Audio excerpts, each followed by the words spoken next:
할렐루야. 오늘도 하나님의 은혜와 평강이 여러분 가운데 함께하기를 축복합니다. 오늘 또 이 묵상의 말씀을 통해서 나에게 들려주시는 하나님의 말씀을 듣는 은혜로운 시간이 되기를 축복합니다. 이 시간 하나님께서 우리에게 허락해 주신 말씀은 열왕기하 8장 16절에서 29절 말씀입니다. 이스라엘 왕 아합의 아들 요람 제5년에 여호사밧이 아직도 유다의 왕일 때에 여호사밧의 아들 여호람이 다스리기 시작하였다. 그는 32살의 왕이 되어 8해 동안 예루살렘에서 다스렸다. 그는 아합의 딸을 아내로 맞아들였기 때문에 아합 가문의 한 대로 이스라엘 왕들이 간 길을 갔다. 이와 같이 하여 그는 주님 보시기에 악한 일을 하였다. 그러나 주님께서는 자기의 종 다윗을 생각하셔서 유다를 멸망시키려고는 하지 않으셨다. 주님께서는 이미 다윗과 그의 자손에게서 왕조의 등불이 영원히 꺼지지 않게 하시겠다고 약속하셨기 때문이다. 여호람이 다스린 시대에 에돔이 유다의 통치에 반기를 들고 자기들의 왕을 따로 세웠다. 그래서 여호람은 모든 병거를 출동시켜 사일로 건너갔다가 그만 에돔 군대에게 포위를 당하고 말았다. 그러나 여호람은 병거 대장들과 함께 밤에 에돔 군대의 포위망을 뚫고 빠져나왔다. 군인들은 모두 흩어져 각자의 집으로 갔다. 이와 같이 에돔은 유다에 반역하여 그 지배를 벗어나 오늘날까지 이르렀고 그때에 림나 역시 반역을 일으켰다. 요람의 나머지 행적은 그가 한 모든 일을 유다 왕 역대지략에 기록되어 있다. 요람이 죽어 그의 조상과 함께 다윗성에 제사되었다. 그의 아들 아하시야가 그의 뒤를 이어 왕이 되었다. 이스라엘의 아합 왕의 아들 요람 제12년에 여호람의 아들 아하시야가 유다 왕이 되었다. 아하시야가 왕이 될 때에 나이는 22살이었고 그는 한 해 동안 예루살렘에서 다스렸다. 그의 어머니 아달랴는 이스라엘 오므리 왕의 딸이었다. 그는 아합 가문의 사위였으므로 아합 가문의 길을 걸었으며 아합 가문처럼 주님 보시기에 악한 일을 하였다. 그는 아합의 아들 요람과 함께 시리아 왕 하사엘과 싸우려고 길르앗의 라못으로 갔다. 그 싸움에서 시리아 군대가 요람을 쳐서 부상을 입혔다. 요람이 시리아 왕 아사엘과 싸우다가 라마에서 시리아 사람들에게 입은 상처를 치료하라고 이스라엘로 돌아갔다. 그때에 아합의 아들 요람이 병이 들었으므로 여호람의 아들인 유다의 아하시야 왕이 문병을 하려고 이스라엘로 내려갔다. 아멘. 열왕기 상하는 이제 계속해서 북이스라엘과 남유다의 그 이야기를 엇박자로 이렇게 말씀을 이어나가고 있습니다. 오늘은 시선을 북이스라엘에서 이제 남유다로 옮기게 됩니다. 16절 말씀에 보면 이스라엘 왕 아합의 아들 요람 제5년에 여호사밧이 아직도 유다의 왕일 때에 여호사밧의 아들 여호람이 다스리기 시작하였다. 그는 32살의 왕이 되어 8해 동안 예루살렘에서 다스렸다. 그는 아합의 딸을 아내로 맞아들였기 때문에 아합 가문이 한 대로 이스라엘 왕들이 간 길을 갔다. 이와 같이 하여 그는 주님 보시기에 악한 일을 하였다. 그랬어요. 여호사밧의 아들 여호람, 아마 이전에는 아버지와 함께 통치 행위를 했지만 그가 32살에 왕으로 등극해서 8년 동안 예루살렘에서 다스리게 됩니다. 사실 여호람의 아버지 여호사밧은 우상을 섬기지 아니한 선한 왕이었습니다.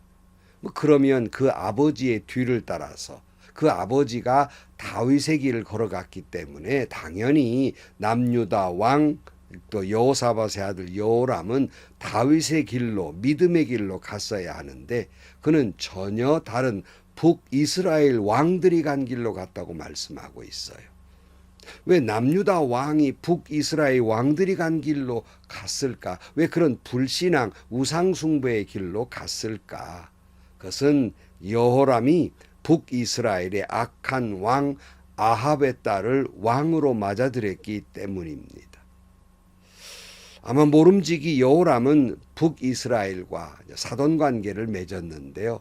계속해서 이 북이스라엘과 남유다는 이와 같이 사돈 관계를 얽혀서 동맹을 맺고 그리고 이제 그 나라들을 든든히 세우려고 하는 의도가 있었던 것 같습니다. 이것은 마치 솔로몬이 잘못한 것을 답습하는 것 같아요. 솔로몬도 나라를 안정시키기 위해서 수많은 이방 여인들까지 그 부인이나 첩으로 삼아서 두었다가 그들이 가지고 온 우상 숭배에 그들의 영향력 때문에 솔로몬이 우상 숭배를 하게 되고 나라가 남북으로 갈리는 불행을 겪었지 않습니까?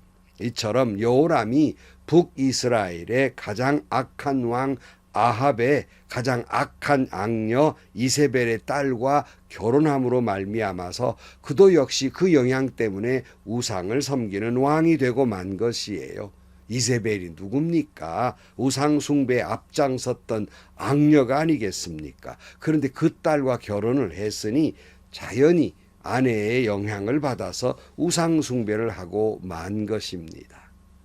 사랑하는 성도 여러분, 여호람이 하나님을 의지하기보다는 남북에 동맹을 맺어서 사람을 의지해서 나라를 공고히 하려다가 악한 왕이 되고 만 것입니다.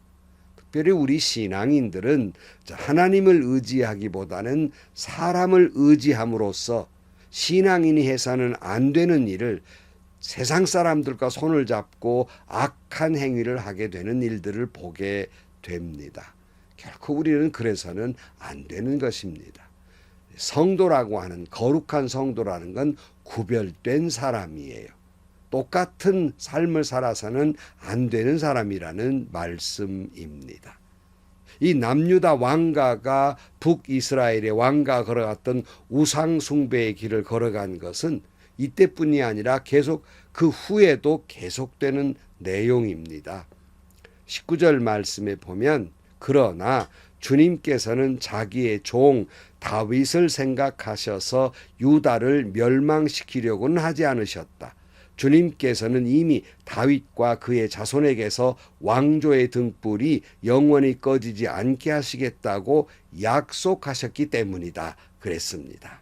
그러니까 이제 그 남유다가 북이스라엘 왕가 걸어갔던 길을 걸어갔지만 그러나 남유다를 하나님이 멸망시키려고 하지는 않았다는 거예요. 그 이유는 이미 그 앞에 다윗과의 약속이 있었기 때문입니다. 다윗과 뭐라고 약속하셨습니까? 다윗의 왕조의 등불, 다윗의 왕조는 계속될 것이라고 약속을 하셨기 때문에 물론 다윗의 왕조의 후손들은 하나님과의 약속을 어기고 우상을 숭배하고 약속을 어겼지만 하나님은 한 번도 당신의 약속을 어기신 적이 없으십니다. 그러니까 그럼에도 불구하고 하나님의 약속을 지키기 위해서 다윗의 왕조를 끊어버리지는 않았다는 거예요. 이 말은 이제 내일 다시 볼 때의 내용이 나오겠습니다마는 아무튼 이 다윗의 왕가는 끊지 않습니다. 하나님은 다윗의 왕가가 꺼져가는 등불같이 되었을 때에도 하나님은 마저 끄지 아니한다는 말씀이에요. 그 약속은 오늘 우리에게도 유효합니다. 하나님은 우리가 꺼져가는 등불과 같은 모습이 보인다 할지라도 하나님은 우리를 끄지 아니하실 것입니다. 우리의 영원한 등불이 되신 예수님을 통해서 우리의 구원의 역사를 멈추지 아니하신다는 말씀입니다. 여호람이 죽고 아하시야가 왕이 돼요. 24절 말씀에 보면 여호람이 죽어 그의 조상과 함께 다윗성에 장사되었다. 그의 아들 아하시야가 그의 뒤를 이어 왕이 되었다. 이스라엘의 아합 왕의 아들 요람 제12년에 여호람의 아들 아하시야가 유다 왕이 되었다. 아하시야 왕이 될 때의 나이는 22살이었고 그는 한 해 동안 예루살렘에서 다스렸다. 그의 어머니 아달랴는 이스라엘 오므리 왕의 딸이었다. 오늘 본문에 이제 아하시야를 소개하면서 그 어머니를 굳이 소개하고 있어요. 아달랴를 소개하고 있습니다. 아하시야는 겨우 1년 동안 예루살렘에서 통치했는데요. 여기 그 어머니를 소개하는 것으로 보아서 그 어머니의 강력한 영향력 아래 있었던 것 같습니다. 그래서 27절 말씀, 그는 아합 가문의 사위였으므로 아합 가문이 길을 걸었으며 아합 가문처럼 주님 보시기에 악한 일을 하였다 그랬어요. 계속 이게 이제 남유다 왕가가 북유다 왕가의 길을 걸어간단 말이에요. 사실은요, 앞에 여호사밧 왕은 선한 왕이었어요. 다시 말씀드리지만 이스라엘의 남유다의 그 선한 왕 3대 왕이 있습니다. 히스기야, 요아스, 그리고 하나가 여호사밧이에요. 아주 선한 왕으로 손꼽히는 사람이었지만 그러나 며느리 하나 잘못 들어옴으로써 여호람이 며느리 하나 이게 부인을 잘못 두는 바람에 계속해서 그 악한 길, 하나님 보시기에 악한 길을 걸어가게 됩니다. 아니 왜 하필이면 우상숭배의 대명사 아방, 악녀의 대명사 이세벨의 그 딸을 데려오냔 말이에요. 유다 왕들은 다윗의 길을 걸어가야 되는데 거꾸로 불신앙의 길, 북이스라엘의 왕가의 길을, 우상숭배의 길을 걸어가게 됩니다. 여러분, 만남은 굉장히 중요해요. 왜냐하면 서로의 영향력을 주기 때문입니다. 그런데 불행하게도 선한 영향력보다는 악한 영향력이 훨씬 더 그 지배력이 강해요. 그래서 여러분, 우리가 여러분의 가정이나 또는 여러분의 그 모든 하는 일들 속에서 언제나 믿음의 만남을 이루어 가야 하는 것입니다. 그래서 결혼 문제도 사업 문제도 아이고 아무거나 믿으면 어때? 라고 하는 생각을 가져서는 안 되는 거예요. 그런 생각 가지신 분들이 제법 많이 있어요. 믿음은 같고 그냥 착하게 살면 되는 거니까 아무 종교나 믿어라. 우리는 예수를 믿지만 너희들은 알아서 해라. 이렇게 말씀하시는 부모님들 굉장히 깨어있는 것 같고 민주적인 것 같지만 자녀를 망치는 이름을 기억해야 할 것입니다. 그러나 다행한 것은 다윗의 왕가의 약속을 지키기 위해서 때로는 이제 남유다의 왕들이 좀 엇나간 길을 걸어가도 완전히 멸하지 아니한 것은 하나님의 약속을 지키기 위함이듯이 때로는 우리도 믿음의 삶을 살려고 몸부림치다가 때로는 넘어지고 시험 들고 엇나가는 길을 걸어간다 할지라도 하나님은 여전히 우리와의 약속을 지키시면서 우리를 여전히 붙들고 계시고 우리의 꺼져가는 믿음의 등불을 끄지 아니하시고 우리의 영원한 등불 되신 예수 그리스도를 통해서 우리를 구원해 주시고 은혜를 주시고 축복해 주시는 줄로 믿습니다. 여러분, 인간의 사랑은 움직이는 거란 말이 있지만 하나님의 사랑은 끝까지 변치 않는 사랑입니다. 오늘 또 나를 끝까지 사랑하시는 그 하나님의 사랑, 그 약속을 믿고 믿음의 길을 걸어가는 저와 여러분들이 되시기를 주님의 이름으로 간절히 축원합니다. 기도하시겠습니다. 하나님 아버지, 인간이라는 것이 약속을 뒤집듯 잘 뒤집고 하나님과의 약속을 어기며 살지만 하나님은 단 한 번도 우리의 약속을 어기지 아니하시고 늘 우리를 끝까지 사랑하시는 줄로 믿습니다. 오늘 또 사람을 의지하지 않게 하시고 오늘 또 믿음의 만남으로만 살아가게 하여 주옵시며 오직 주님을 섬기며 살아가는 저희 모두가 되게 하여 주옵소서. 예수님의 이름으로 기도하옵나이다. 아멘. 때로는 제가 이런 이야기를 들어요. 목사님, 어떻게 믿음 청년들 찾으려니까 없어서 안 믿는 사람 가문에 결혼을 시켜서 그 가문 구원시키는 게 더 좋지 않습니까? 하는 말씀을 하시는 분들이 계세요. 일견 그저 그것도 귀한 일이라고 생각을 해요. 근데 그럴 때마다 제가 뒤에 붙이는 말이 있습니다. 그것도 좋은 일이지요. 그러나 그 가문에 들어가서 그 가문을 구원하려면 예수님 십자가 진 것처럼 그렇게 죽음을 각오한 그런 각오가 있을 때 그러면 그래도 됩니다. 십자가의 길이 결코 쉽지 않습니다 하는 말을 때로는 합니다. 여러분, 참 어떤 가문의 시집장가 가서 그 가문을 구원시키는 건 값진 일이지요. 정말 그런데 어렵습니다. 오히려 그 세상에 딸려갈 가능성이 많아요.